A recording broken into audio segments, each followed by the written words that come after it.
ये कहानी दो लड़कियों के बारे में है जिन्हें क्लाइंबिंग चढ़ाई का बहुत शौक होता है। वे मस्ती मजाक करते हुए 20,000 फीट ऊंचे एक टावर पर चढ़ जाती हैं। लेकिन ऊपर पहुंचने के बाद उनके साथ एक ऐसा हादसा हो जाता है कि वे टावर के ऊपर फंस जाती हैं। यह जगह बहुत सुनसान होती है और उनकी मदद के लिए कोई भी मौजूद नहीं होता। वहाँ न तो ठीक से खड़े होने की जगह होती है और न ही बैठने की। इस स्थिति में वे बिना खाना पानी के कैसे जिंदा रहती हैं, यही हम इस कहानी में देखेंगे। अब कहानी शुरू होती है बेकी, उसके पति डैन और उनकी दोस्त शाइल पहाड़ पर चढ़ाई कर रहे होते हैं। उनके लिए यह कोई नई चीज नहीं थी, इसलिए वे बहुत उत्साहित। चढ़ते हुए डैन को चट्टान में एक छोटी गुफा दिखती है। जब वह अपनी पकड़ मजबूत करने के लिए वहां हाथ डालता है, तभी अचानक एक चिड़िया आ जाती है। इससे उसका संतुलन बिगड़ जाता है और वह रस्सी के सहारे लटक जाता है। ये देखकर बेकी और शाइल घबरा जाते हैं। वे डैन को बचाने की कोशिश करते हैं, लेकिन अचानक रस्सी टूट जाती है और डैन उनकी आंखों के सामने ही गिरकर मर जाता है। इस हादसे के बाद बेकी पूरी तरह सदमे में चली जाती है। फिर कहानी एक साल आगे बढ़ जाती है। अब भी बेकी उस दुख से बाहर नहीं आ पाई थी। वह अकेलेपन और दर्द से जूझ रही थी और शराब उसकी जिंदगी का हिस्सा बन चुकी थी। अपनी बेटी की यह हालत देखकर उसके पापा जेम्स बहुत परेशान हो जाते हैं। वे उसे समझाते हैं कि उसे अपनी जिंदगी में आगे बढ़ना चाहिए, लेकिन बेकी इतनी निराश हो चुकी थी कि अब उसे किसी की भी बात सुननी या समझनी नहीं थी। उसी रात बेकी अपनी जान देने का फैसला कर लेती है। तभी उसकी दोस्त शाइल का फोन आता है। असल में बेकी के पिता ने ही शाइल को उसे समझाने के लिए भेजा था। अब शाइल बेकी का ध्यान दुख से हटाने के लिए उसे 20,000 फीट ऊंचे एक पुराने टावर पर चढ़ने का चैलेंज देती है। पहले तो बेकी मना कर देती है, लेकिन शाइल उसे समझाती है कि कभी कभी जिंदगी में आगे बढ़ने के लिए हमें एक बहाने की जरूरत होती है। आखिरकार बेकी तैयार हो जाती है। अगले दिन दोनों अपने खतरनाक सफर के लिए निकल पड़ती। रास्ते में बेकी शाइल के फोन में उसकी पुरानी तस्वीरें देखती है। एक तस्वीर में शाइल के कंधे पर इसी लड़के का हाथ नजर आता है। जब बेकी इस बारे में पूछती है तो शाइल इसे सिर्फ एक दोस्त बताकर बात टाल देती है। इतने में बेकी के पापा का फोन आता है, लेकिन वह कॉल नहीं उठाती। सफर के दौरान दोनों एक होटल में रुकती हैं। वहां बेकी को पता चलता है कि शाइल एक यूट्यूबर है और वह क्लाइंबिंग से जुड़े वीडियो बनाती है। इसके बाद वे होटल के वेटर से उस टावर के बारे में पूछती है। वेटर बताता है कि वह टावर यहीं पास में है, सिर्फ 2 मील की दूरी पर। रात को दोनों होटल में रुक जाती है। उसी रात बेकी को एक सपना आता है जिसमें वह डैन के साथ अच्छा समय बिता रही होती है। तभी अचानक उसकी नींद खुल जाती है। अगली सुबह दोनों फिर से अपना सफर शुरू करती हैं। शाइल अपनी ब्लॉगिंग करने लगती है। इसी दौरान उनका ध्यान भटक जाता है और एक बड़ा एक्सीडेंट होते होते बचता है। बाद दोनों आखिरकार उस सुनसान जगह पर पहुंच जाती हैं जहां से टावर साफ दिखाई दे रहा था। लेकिन टावर तक पहुंचने से पहले उन्हें एक बंद गेट मिलता है जिस पर चेतावनी का बोर्ड लगा होता है। गेट ताले से बंद था, इसलिए उन्हें अपनी गाड़ी वहीं छोड़नी पड़ती है और दोनों पैदल ही आगे बढ़ने लगती हैं। यह इलाका पूरी तरह सुनसान और रेगिस्तानी था। रास्ते में वे एक मरा हुआ जानवर देखती हैं जिसे गिद्ध खा रहे थे। शाइल उसकी फोटो खींचकर इंस्टाग्राम पर डालती है और खुद को समझाती है कि उसे अपने डर पर काबू पाना होगा। बेकी भी सहमत हो जाती है। अब वे टावर के पास पहुंच जाती हैं। टावर बहुत पुराना और जर्जर हो चुका था। सुरक्षा के लिए दोनों सेफ्टी रोप से एक दूसरे से जुड़ जाती और चढ़ाई शुरू कर देती है। शाइल आगे थी और बेकी उसके पीछे। टावर पर जंग लग चुका था और सीढ़ियां भी हिल रही थी, लेकिन शाइल का हौसला मजबूत था और वह बिना रुके आगे बढ़ती गई जबकि पूरा टावर हिल रहा था। बेकी भी हिम्मत करके चढ़ती रही। तभी अचानक जिस स्टेप को उसने पकड़ा था वह टूट कर नीचे गिर जाती है। हालांकि बेकी बाल बाल बच जाती है। इससे बेकी बहुत डर जाती है, लेकिन शाइल उसे फिर से हिम्मत देती है और कहती है कि अगर यहाँ कुछ भी टूट रहा है तो उसे घबराने की जरूरत नहीं, बस सावधानी से आगे बढ़ना होगा। आगे बढ़ते हुए वे देखती हैं कि कई नट और बोल्ट ढीले हो चुके थे क्योंकि टावर बहुत पुराना था, लगभग आईफिल टावर जितना पुराना। ऊपर पहुंचकर उन्होंने थोड़ा पानी पिया। वहां से नीचे देखने पर सब कुछ बहुत छोटा दिखाई दे रहा था। उन्होंने अब तक 18,800 फीट की चढ़ाई पूरी कर ली थी। अब बाकी 200 फीट की चढ़ाई करनी थी जो उन्हें बाहर की सीढ़ियों से करनी थी, लेकिन हवा बहुत तेज चल रही थी जिससे चढ़ाई और मुश्किल हो गई। बेकी अब और आगे नहीं जाना चाहती थी, लेकिन शाइल ने चढ़ना शुरू कर दिया था, इसलिए बेकी को भी जाना पड़ा। बाहर की सीढ़ियों की हालत और भी खराब थी क्योंकि वे खुली जगह पर थीं। कुछ और आगे बढ़ने के बाद उन्हें एक डिश एंटीना को पार करना पड़ा, लेकिन शाइल इसे हंसते हंसते पार कर गई और फिर बेकी की भी मदद की। बेकी बहुत डर रही थी, लेकिन शाइल मजाक में सीढ़ी हिलाने लगी जिससे नट और बोल्ट और भी ढीले हो गए। उसी समय एक बोल्ट निकल कर गिर गया। इसके बावजूद दोनों सुरक्षित टावर के टॉप तक पहुंच जाती हैं, लेकिन उन्हें इस बात का अंदाजा नहीं था कि ऊपर चढ़ते वक्त एक और बोल्ट गिर चुका था जिससे टावर और कमजोर हो गया था। अब टॉप पर पहुंचकर दोनों बहुत खुश हो जाती हैं।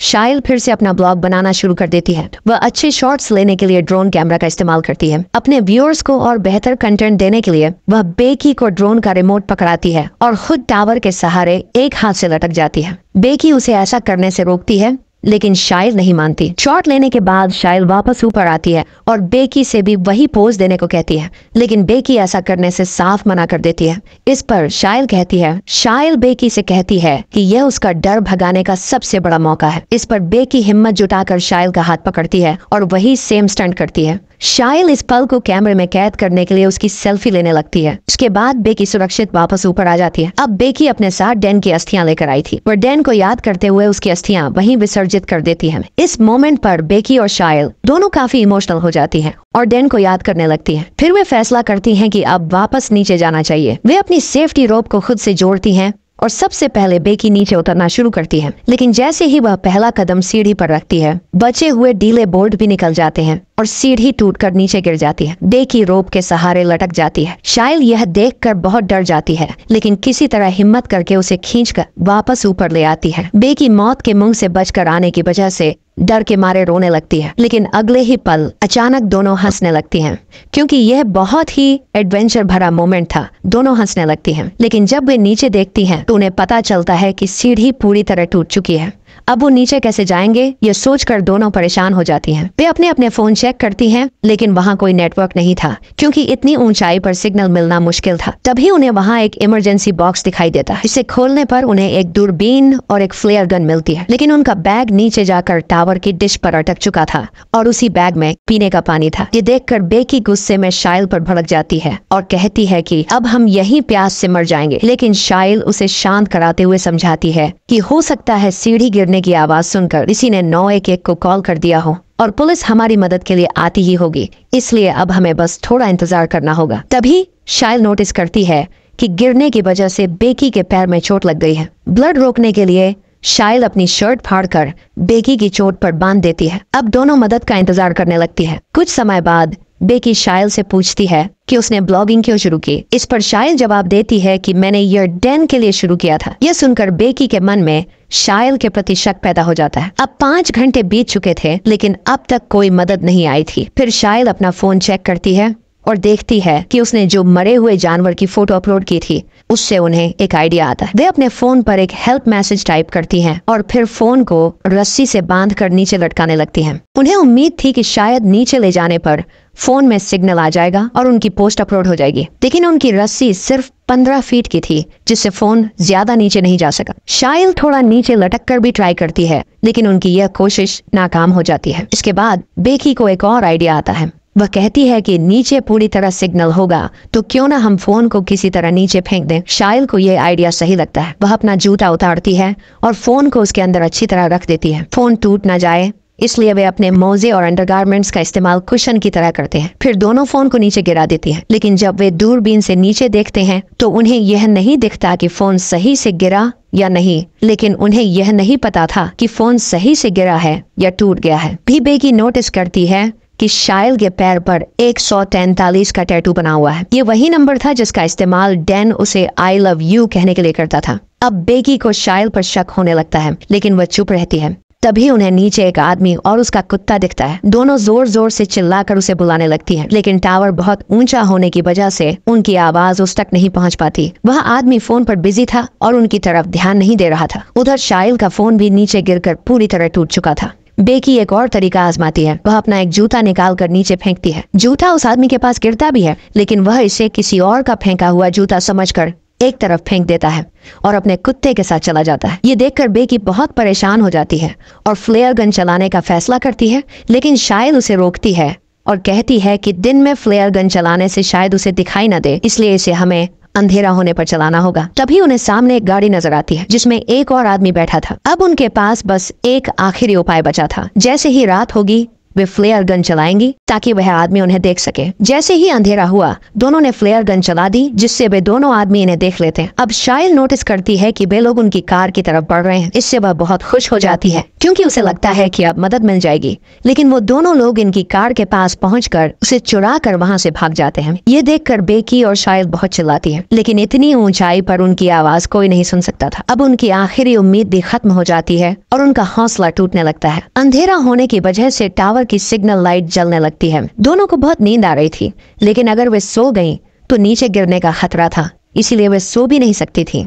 अब दोनों बातें करने लगती हैं और इसी दौरान बेकी शाइल के टैटू के बारे में पूछ ही लेती है। तब शाइल शर्मिंदा होकर बताती है कि उसका डैन के साथ 4 महीने का अफेयर था। वह कहती है, ये मेरी जिंदगी की सबसे बड़ी गलती थी। डैन के मरने के बाद मुझे लगा कि यह बात बताकर मैं तुम्हें और दुखी कर दूंगी, इसलिए मैंने कभी नहीं बताया।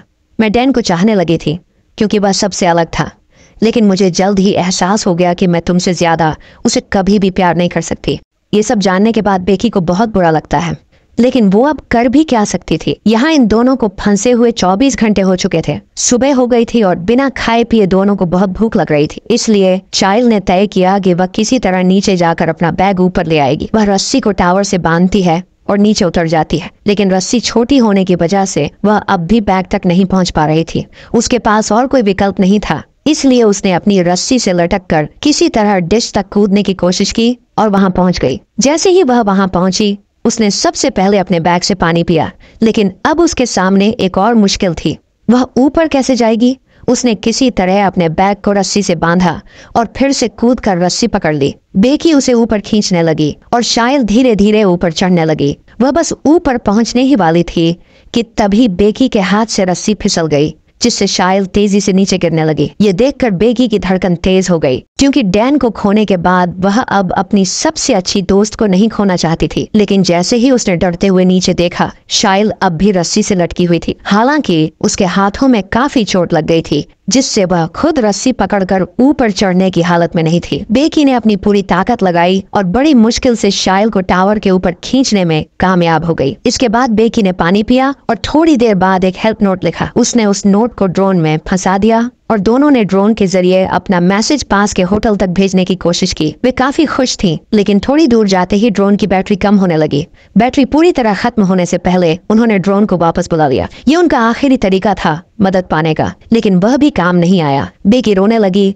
और घबरा कर बोली, अब हमारा क्या होगा? शायद हम यही मर जाएंगे। लेकिन शाइल ने उसे समझाया, ऐसा मत सोचो, हम यहाँ से जरूर निकलेंगे। रात हो चुकी थी। बेकी को एक डरावना सपना आया, जिसमें उसने देखा कि शाइल उसी टावर पर मर गई है और गिद्ध उसकी बॉडी खा रहे हैं। डर के मारे उसकी नींद खुल गई। बेकी की नींद खुलती है तो उसे एहसास होता है कि वह बस एक बुरा सपना था। अगली सुबह बेकी को एक आइडिया आता है। वह टावर के ऊपर लगी लाइट से ड्रोन को चार्ज कर सकती है। शाइल आमतौर पर चढ़ने में अच्छी थी, लेकिन उसके हाथ की चोट के कारण वह अब ऊपर नहीं चढ़ सकती थी।